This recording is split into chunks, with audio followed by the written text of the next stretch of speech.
It says here the WNBPA is still waiting a response to a proposal. And the WNBPA just did what the PA did. Have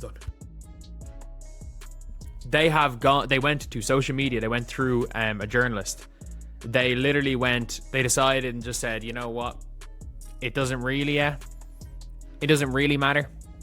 Like, they're trying to win the court of public opinion. 2 weeks, the WNBA Players Association puts forward a formal proposal asking for 30% of gross revenue and a $10.5 million salary cap, and the league just goes silent. No counter-offer, no negotiation table meeting, nothing. Just radio silence while the clock ticks toward a potential work stoppage that neither side can actually afford. And here's what makes this fascinating. The league is doing exactly what they've been accusing the players of doing this entire negotiation. The WNBA spent months complaining that the players were negotiating through social media instead of at the bargaining table. Now, the league leaked their response to a journalist, claimed the proposal would cost them $700 million, and then just stopped responding. It's the same playbook, different team. At the end of the day, it's the league are trying to basically use any sort of negotiation tactics that they can. It genuinely is one of those things where the players are trying to use what they have as leverage, the league's trying to use what they have, but like the players obviously in the league not getting into a situation where they're going to have an extension appears to be that the league just didn't respond.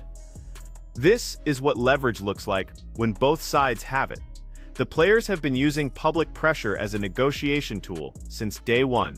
Breanna Stewart on podcasts, Kelsey Plum doing interviews, the entire Players Association coordinating their messaging about wanting their fair share, and it worked. Look at the numbers. Back in early November, the WNBA's opening offer had a max salary of $800,000. Now we're talking $1.3 million. That's a $500,000 jump in less than 3 months.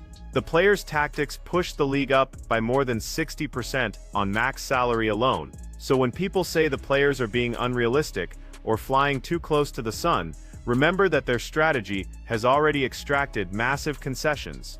The question isn't whether their approach works, it demonstrably does. The question is whether they're about to overplay their hand. That's the only thing with the players, is that the only questions I have is, one, are they letting the personal biases against Cathy Engelbert in Fee's case negatively harm the negotiating position? And two, is there a time where they realize that they might be flying too close to the sun and cave to what the WNBA are offering? Because here's the move the WNBA just made. Instead of countering the 30% proposal, they're playing chicken. They're testing whether the Players Association will blink first. Will the players come back with a lower number without the league having to offer anything new? It's a calculated gamble that says, you need this league more than we need you at 30%, and look, there's some truth to that. These players will never make the money they're being offered right now if the WNBA stops operating, unrivaled, is paying them well for a few months. Sure, but that league is running on investor money with no clear path to profitability. It's a great short-term payday and equity play, but it's not a replacement for WNBA salaries. The owners know this, the players know the owners know this. So now we're in a staring contest to see who admits it first. It doesn't benefit anyone for nothing to happen. Both sides need something to happen. And both sides at the same time one side wants to make as much money, the other side wants to. Both sides want to make as much money as possible. It is at the stage now where this is the WNBA's the hand they're playing in this game of chicken. This is the hand they're playing. And that they're not responding and seeing if the WNBPA, instead of coming back with a counter offer, seeing if the WNBPA come back with a counter offer themselves, which they're probably going to counter offer and go slightly under it to eventually get to the point they want. This is why you're suddenly hearing Breanna Stewart and Kelsey Plum repeatedly emphasizing that they're negotiating in good faith. That phrase has appeared more in the last week than in the previous 3 months combined, and it's not a coincidence. The timing lines up perfectly with Napheesa Collier's comments about potentially starting a rival league if negotiations fall apart. That sent a shockwave through the conversation because it suggested the players might actually be willing to walk away. The league clearly saw that as a threat to their negotiating position, so they went silent. No response to the proposal, no counteroffer, just a leaked story about how the players' demands would cost $700 million and then crickets. It's a power move that says go ahead and start your rival league. See how that works out for you. We'll be here when you're ready to accept reality, but here's what the league might be miscalculating. The players have more leverage in this CBA negotiation than they've ever had in WNBA history. The timing is perfect for them. Caitlin Clark just drove record viewership all season. The playoff ratings were up. The new media deal is about to kick in. Expansion fees are at all-time highs. The league has never been more valuable, and the players know it. If it ends up at 22-23, that's my prediction of it all. And I think this is just the league. Hopefully the owners get them paid accordingly, suits some way or another. Can't wait for next extension, 2 whole weeks. Folks, back to the players. But it is one of those things where it's like 2 weeks. They haven't spoke to the players in 2 weeks. So now you've obviously got the players talking. The players are now coming out saying they think something's going to get done. So where does this actually land? The league says 30% would cost them $700 million over the life of the deal. Let's assume that's accurate. Though leaked negotiation numbers are always positioned to make the other side look unreasonable. If they settle at 22 or 23% instead of 30, suddenly you're talking about maybe $100 million in losses over 7 years. That's roughly $12 million per year across 12 teams, $800,000 per team annually. Now compare that to franchise valuations. Expansion teams are selling for $50 million. Existing franchises are worth more than that. Team values are skyrocketing, specifically because of the growth trajectory the league is on. An owner who paid $50 million for their franchise isn't going to blink at $800,000 in annual losses if it means avoiding a work stoppage that could derail all that momentum. The math works. The players know the math works, and the league knows the players know. Can negotiate in good faith, which they probably don't, which the league doesn't believe they have, and then we're just not going to respond to you. We're going to reply in the public as well. We're going to get a journalist to respond as well, and which is why Stewie and even Kelsey Plum has keeps like we're going to negotiate in good faith. They keep their.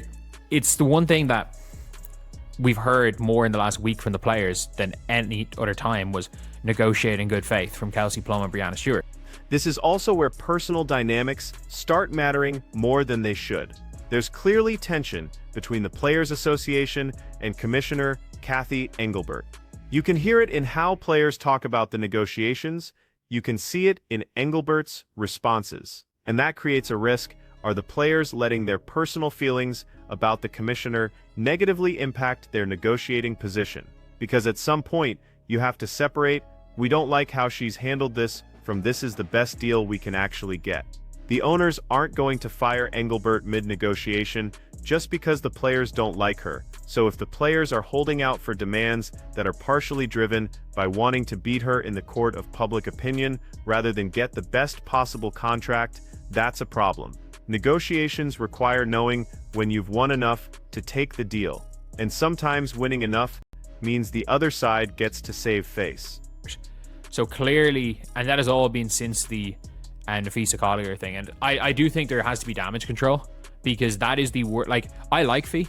I like the fact she set up Unrivaled. I think it's going to be a failing league. I think it's going to fail, but I like the idea of it. It's gotten players paid for a couple of years. I do think that the idea of Unrivaled was to get players paid for a couple of years, and if it works out, great. They're getting paid by investors' money. If it works out, great. They have equity in the league. If it doesn't work out, who cares? We got paid a bunch for a couple of years, and then maybe some of the players can go and sell their shares. Can the players all go and sell their shares in Unrivaled? At the end of the day, look, it's one of those things where the league is using every bit of leverage they have, just like the players are using their leverage, and by not responding, the league are probably trying to say, well, you need this league more than we do, which I do think matters. I do think is true. I do think who has the most. I think this is the first time the players have any leverage in CBA. I still think the owners have more leverage. I think the WNBA is like, these players will never make the money they're being offered right now if the league stops. Like, I know people like to say, oh, look at all these players coming through in college, but it's like, historically, college players haven't been able to translate viewership wise. There's just been one. There's literally been one that's translated, and Juju isn't even doing well. Doesn't even do great viewership wise in college. So I don't think she's a good option. Caitlin's the only player who's ever translated viewership wise, and she didn't even fully translate, to be honest. So anyway, yeah, that is the video. Let me know what you guys think in the comment section below, and as always, thank you guys for watching. Here's what makes this entire situation so precarious. This isn't like the NBA lockouts, where both sides could afford to wait it out. NBA players have massive salaries and endorsement deals. They can miss a season and be financially uncomfortable, but not devastated. NBA owners have franchises worth billions and other business interests. They can absorb a lost season as a negotiating cost. The WNBA doesn't have those cushions. Most players can't afford to miss a season of salary. Yes, some will make money overseas or in Unrivaled, but that doesn't replace WNBA income for the majority of the league. And the owners, while increasingly wealthy, are still operating a league that hasn't consistently turned a profit. They're investing in future growth, not harvesting current returns. A lost season hurts both sides badly. That's why this is a game of chicken. Both sides are trying to convince the other that they're willing to drive off the cliff. The league goes silent for 2 weeks to show they're not desperate. The players talk about rival leagues to show they have options, but neither side actually wants to crash. They just want the other side to swerve first, and here's the thing about games of chicken: somebody always swerves. The question is just, who does it?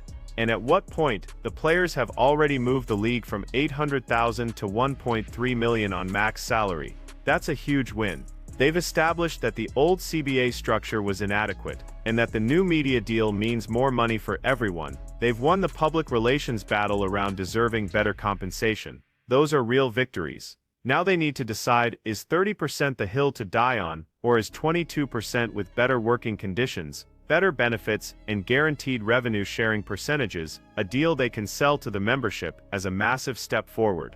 Because the league isn't going to 30. That's clear from the silence. The league is waiting to see if the players counter themselves down to something in the low 20s. My prediction, they settle around 22 to 23% of revenue. The players come down from 30, the league comes up from wherever they were before this proposal. Both sides claim victory. The players point to the massive increase from the previous CBA. The league points to avoiding the 30% number, and everyone gets back to basketball before the 2025 season is in jeopardy. But we're not there yet. Right now we're in the silence. The league made their move by not making a move. They're testing whether the players have the discipline to wait them out, or whether someone in the Players Association will push to send a counteroffer that brings that 30% number down. The next 2 weeks matter enormously. If the players hold firm, the league eventually has to respond with an actual counter. If the players blink and send a revised proposal, the league wins this round of the negotiation. Watch what Breanna Stewart and Kelsey Plum say in the next few days. If they keep emphasizing good faith negotiations, that's a signal they're feeling pressure to show flexibility. If they go quiet and let the league sit in the silence they created, that shows confidence that time is on their side. The media deal is done. Expansion is happening. The league has momentum it can't afford to lose. Maybe the players have more leverage than the 2-week silence suggests. Either way, this gets resolved. It has to. The alternative is too damaging for both sides. But how it gets resolved, and who can claim they won the negotiation, that's still very much up in the air. The players want 30%. The league leaked that it would cost $700 million.